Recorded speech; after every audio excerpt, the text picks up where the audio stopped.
134 in a row, chat. Day 134 in a row. Today we're on May the 11th, which means we're on May the 13th because we started 2 days early. So we are 2 days early in our read. What a great flip. I was about to keep going, but appropriate flip, straight to page, May the 13th. Um, Welcome to today's read. And let's go over the verses for tonight. So we're going to be reading from 1 Samuel 14, 1 to 52. Going to our next verses, coming from John 7:31 to 54. We're going to follow up John with Psalms 109, 1 to 31, and wrap up tonight's read with Proverbs 15, 5 through 7. Oop, how you doing? Happy Sunday night to you. And without further ado, let's get into tonight's read. We're going to start with 1 Samuel 14, 1 through 52. So one day Jonathan said to his armor bearer, "Come on, let's go over to where the Philistines have their outpost." But Jonathan did not tell his father what he was doing. One second. Did not tell his father what he was doing. Meanwhile, Saul and his 600 men were camped on the outskirts of Gibeah, around the pomegranate tree at Migron. Among Saul's men was Ahijah the priest, who was wearing the ephod, the priestly vest. Ahijah was the son of Ichabod's brother Ahitub, son of Phinehas, son of Eli, the priest of the Lord, who had served at Shiloh. No one realized that Jonathan had left the Israelite camp to reach the Philistine outposts, and Jonathan had to go down between the two rocky cliffs that were called Bozez and Seneh. The cliff on the north was in front of Michmash, and the one on the south was in front of Geba. "Let's go across to the outposts of those pagans," Jonathan said to his armor bearer. "Perhaps the Lord will help us, for nothing can hinder the Lord. He can win a battle whether he has many warriors or only a few." "Do what you think is best," the armor bearer replied. "I'm with you completely, whatever you decide." "All right then," Jonathan told him. "We will cross over and let them see us. If they say to us, 'Stay where you are, or we'll kill you,' then we'll stop and not go up to them. But if they say, 'Come up and fight,' then we'll go up. That will be the Lord's sign that he will help us defeat them." When the Philistines saw them coming, they shouted, "Look, the Hebrews are crawling out of their holes." Then the men came from the outpost and shouted to Jonathan, "Come up here, and we'll teach you a lesson." "Come on, climb right behind me," Jonathan said to his armor bearer, "for the Lord will help us defeat them." So they climbed up using both hands and feet. And the Philistines fell before Jonathan, and his armor bearer killed those who came behind them. They killed some 20 men in all, and their bodies were scattered over about half an acre. Suddenly, panic broke out in the Philistine army, both in the camp and in the field, including even the outposts of raiding parties. And just then an earthquake struck, and everyone was terrified. Saul's lookouts in Gibeah of Benjamin saw a strange sight. The vast army of Philistines began to melt away in every direction. "Call the roll and find out who's missing," Saul ordered. And when they checked, they found that Jonathan and his armor bearer were gone. "How you doing, Dion?" "What's up, Caroline?" "Amen." And, oh, appreciate you. Thank y'all for the likes on the chat.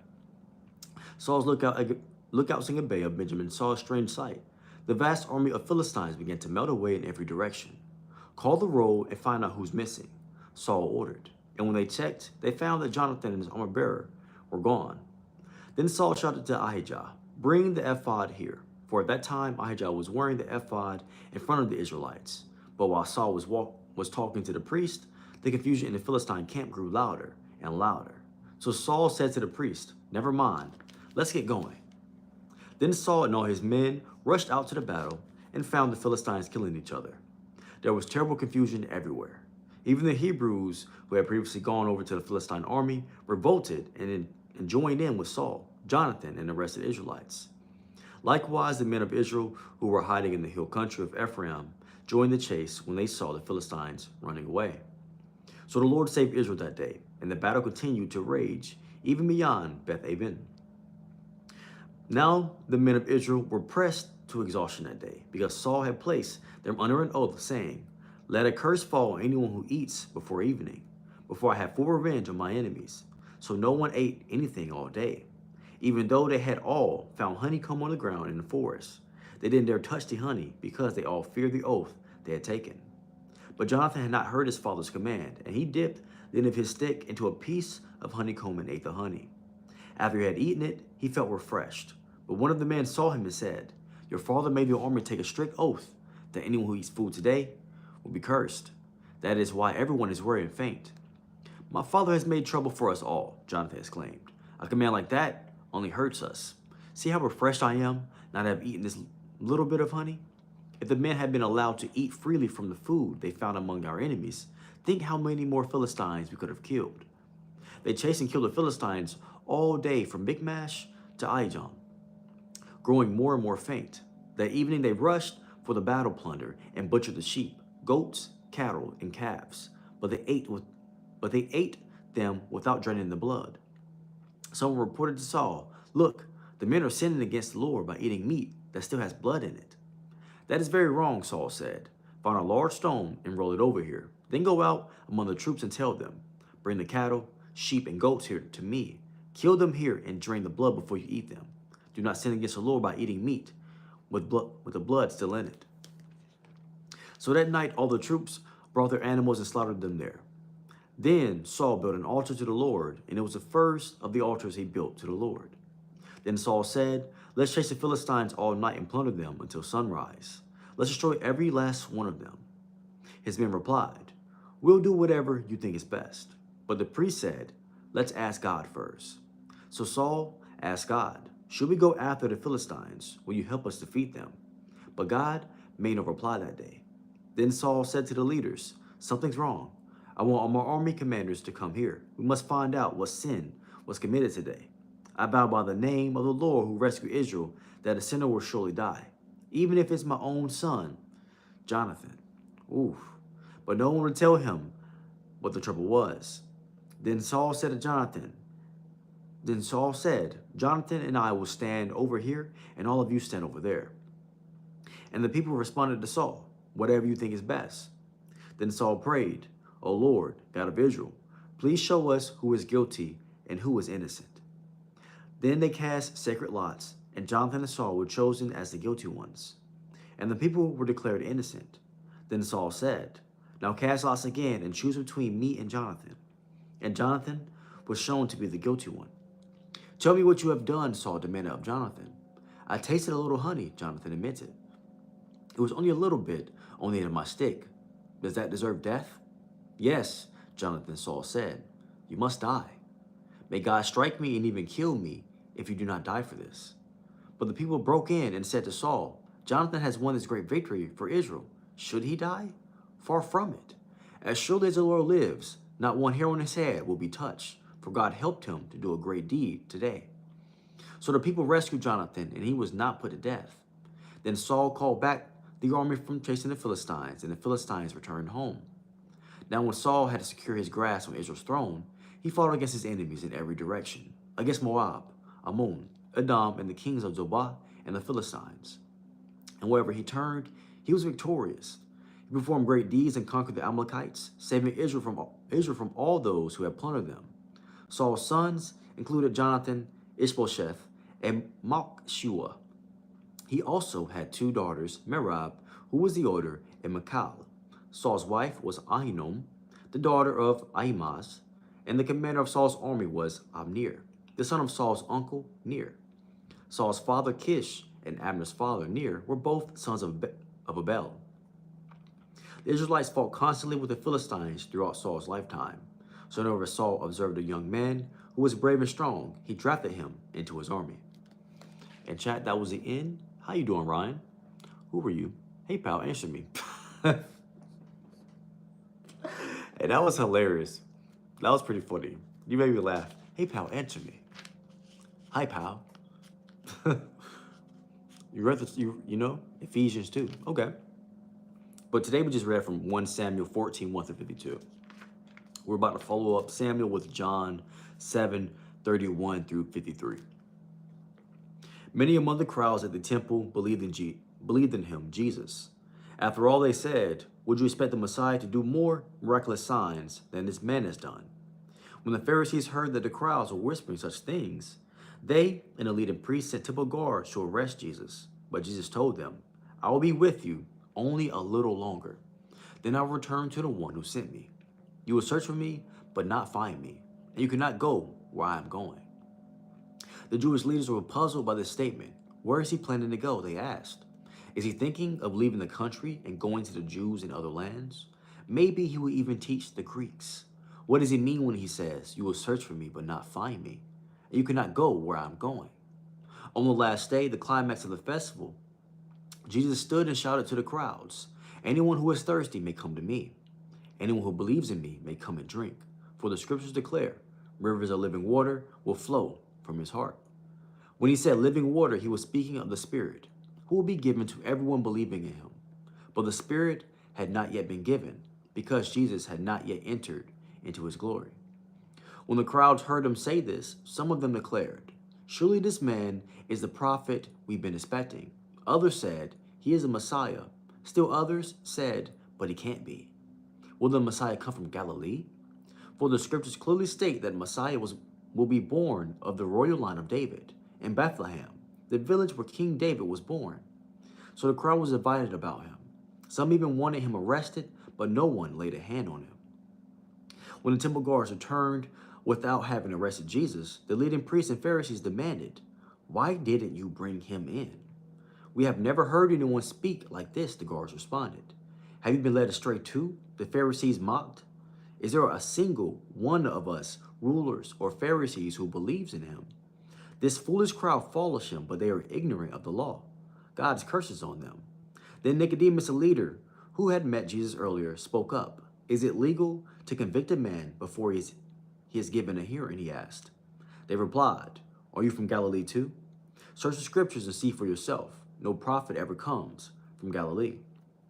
And there's a scripture here. It says, the most ancient Greek manuscripts do not include John 7:53 through 8, going through 11. And now we're about to start 53. So then the meeting broke up and everybody went home. Okay. And that was the only verse from that part. Okay. And now we're going to read Psalms 109, 1 through 31.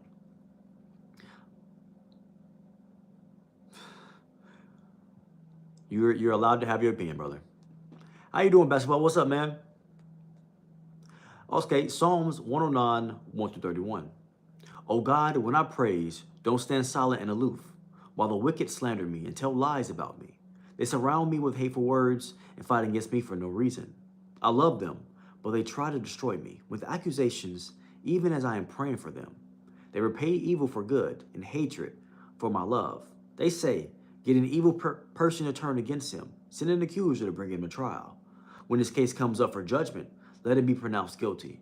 Count his prayers as sins. Let his years be few. Let someone else take his position. May his children become fatherless and his wife a widow. May his children wander as beggars and be driven from their ruined homes. May creditors seize his entire estate and strangers take all he has earned. Let no one be kind to him. Let no one pity his fatherless children. May all his offsprings die. May his family name be blotted in the next generation. And may the Lord never forget the sins of his fathers. May his mother's sins never be erased from the record. May the Lord always remember these sins. And may his name disappear from human memory. For he refused all kindness to others. He persecuted the poor and needy, and he hounded the brokenhearted to death. He loved to curse others, and now you curse him. He never blesses others, and now you don't bless him. Cursing is as natural to him as his clothing, or the water he drinks, or the rich food he eats. Now may his curses return and cling to him like clothing. May they be tied around him like a belt. May those curses become the Lord's punishment for my accusers who speak evil of me. But deal well with me, O sovereign Lord. For the sake of your own reputation, rescue me, because you are so faithful and good. For I am poor and needy, and my heart is full of pain. I am fading like a shadow at dusk, and I am brushed off like a locust. My knees are weak from fasting, and I am skin and bones. I am a joke to the people everywhere. When they see me, they shake their heads in scorn. Help me, O Lord my God, and save me because of your unfailing love. Let them see that this is your doing, that you yourself have done it. Then let them curse me if they like, but you will bless me. When they attack me, they will be disgraced. But I, your servant, will go right on rejoicing. May my accusers be clothed with disgrace, and may their humiliation cover them like a cloak. But I will give repeated thanks to the Lord, praising him to everyone, for he stands beside the needy, ready to save them from those who condemn them. Hope you have a great one. And Proverbs 15:5-7. Only a fool despises a parent's discipline. Whoever learns from correction is wise. There is a treasure in the house of the godly, but the earnings of the wicked bring trouble. The lips of the wise give good advice, and the heart of a fool has none to give. And now, chat, the hero and the helper. The hero and the helper. Okay, so the hero and the helper. Before setting out to achieve the seemingly impossible mission, before defeating the Philistines and establishing himself as a genuine hero, Jonathan did something smart heroes do. He enlisted backup. As Jesus sweat and blood, agonizing over the terrible death he would face, he asked his disciples to pray with him in the garden. Heroes ask for help.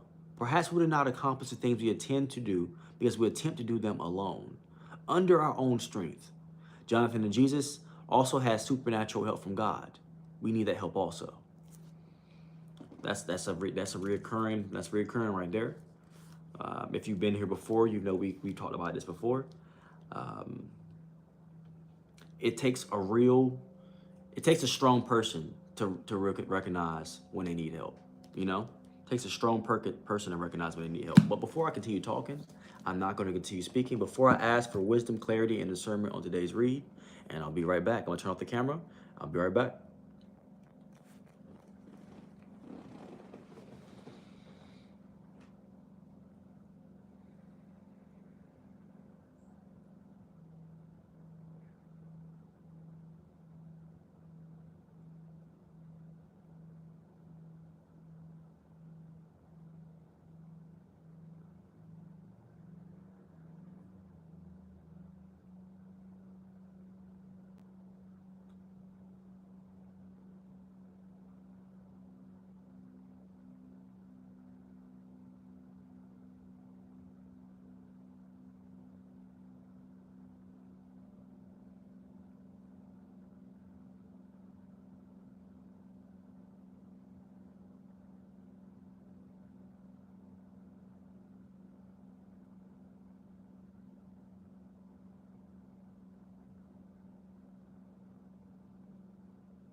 Okay, chat, I'm back.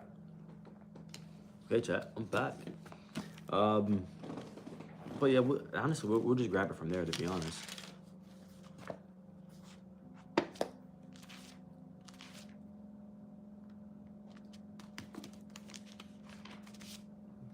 Truthfully.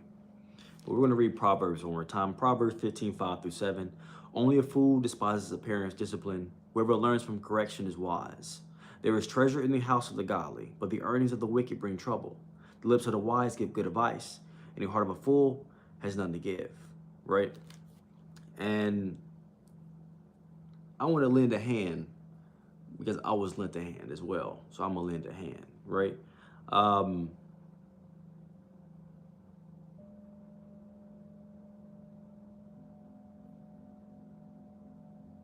Whenever you experience something that you may not feel like you would enjoy experiencing, right?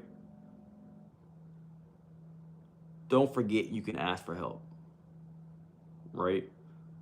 It's like you don't have to figure it out by yourself, right?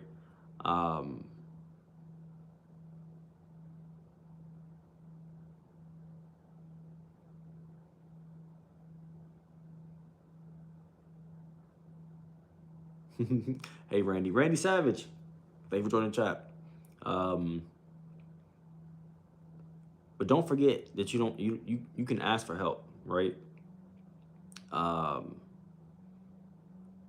been, and it's crazy once you get used to asking for help, and if asking the only person that can help you for help, right? It's crazy how quickly that relationship builds.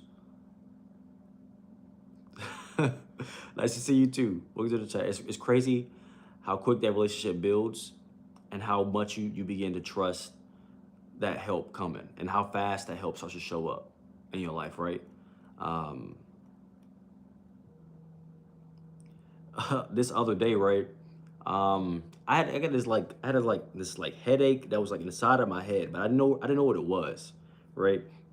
It was like bothering me. It was bothering me crazy, but I had noticed I was reading the comments in this video one time. I just asked, I was just talking to God and I was asking for help. I was like, God, this is annoying me. I don't really know what to do about this. I really don't even know what it is, right? And I was reading these YouTube comments from this video I was watching, and this person mentioned exactly what it was in the YouTube comment, right? Like immediately after I asked for help, this person, I was reading this YouTube comments, and this person said what it was in the YouTube comments, right? And so I went to go try it out, right? And it was the relief that I absolutely needed.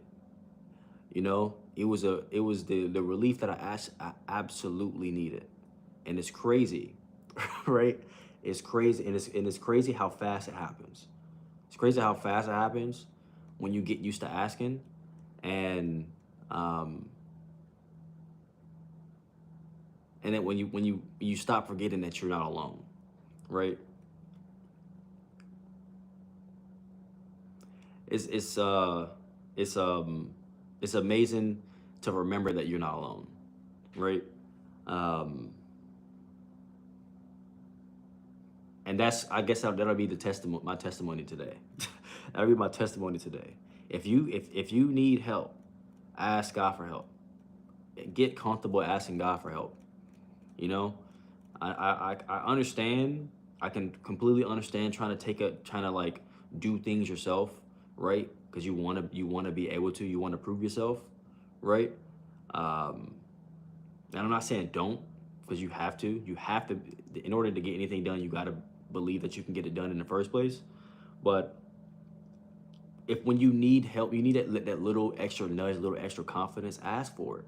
It's not about like never doing anything ever again for yourself. It's about when you run into those types of situations where you're working on this, but you just need a little bit more belief, a little push, a little nudge in the right direction. Ask for it, right? And that's what I mean by that, right? That's what I mean by that, right? It's not about never ever trying ever again and always just asking God for the easy way out in every situation. It's about uh, just remembering that you do have the help. Don't forget to go for it and do something and try to do something to help and share love with everybody around you, right? But um, don't forget that you're not alone in this goal, right? You didn't have this goal to do it by yourself. Um, and if you ever get stuck, then you have help. You feel me? Um,